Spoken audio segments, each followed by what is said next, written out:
हे शिव, आप मेरे गुरु हैं, मैं आपका शिष्य हूँ, मुझ शिष्य पे दया कर दीजिए। हे शिव, आप मेरे गुरु हैं, मैं आपका शिष्य हूँ, मुझ शिष्य पे दया कर दीजिए। स्वागत है आप सभी गुरु भाई बहनों का। मैं बबीता रॉय आप सभी के चरणों में प्रणाम करती हूँ। मेरा प्रणाम स्वीकार कर लीजिए। आज का शिव चर्चा, जिसे ब्रह्मा भी नहीं जानते, विष्णु भी नहीं जानते, उससे हमारा नाता है, और जिसका कोई पता नहीं, उससे हम अपना भाव को जोड़ते हैं कि हे शिव, आप मेरे गुरु हैं, मैं आपका शिष्य हूँ, मुझ पे दया कर दीजिए। देखिए, ब्रह्मा जी कहते हैं कि ये अंधकार भरी दुनिया में कोई तो है, जिसने मुझे बनाया है, उसे मैं प्रणाम करता हूँ। यानी कोई तो है, वो विश्वास ही शिव है। अगर हमें और आपको विश्वास ही नहीं है कि वो शिव है, तो फिर गुरु की नाता कैसी? जब तक विश्वास नहीं होगी तब तक शिव नहीं, विश्वास में ही शिव है। और हम उनसे अपना नाता जोड़ते हैं और कहते हैं कि हे शिव, आप मेरे गुरु हैं, मैं आपका शिष्य हूँ, मुझ पे दया कर दीजिए।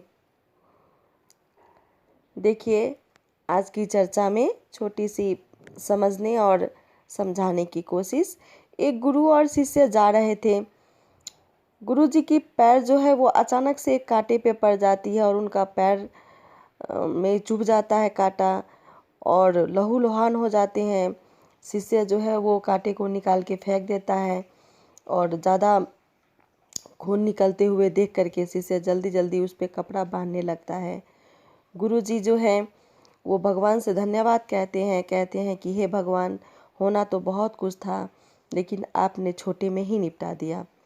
शिष्य को अजीब लगता है और वो कहता है कि गुरु जी, आपके पैर में कांटा चुभ गया है, आपके पैर लहूलुहान हो गया है और आप अभी भी उसे धन्यवाद दे रहे हैं।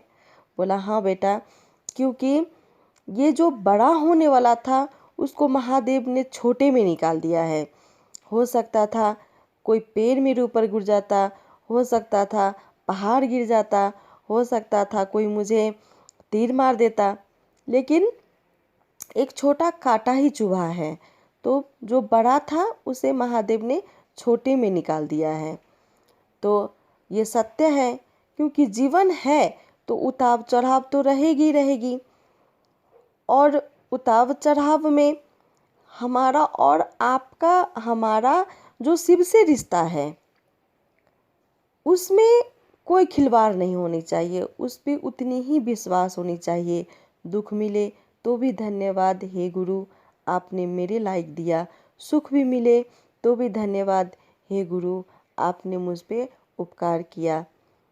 तो आइए हम और आप सदैव ऐसे ही भाव से अपने महादेव के साथ जुड़े रहें। इसी भाव के साथ आप सभी को मैं प्रणाम करती हूँ।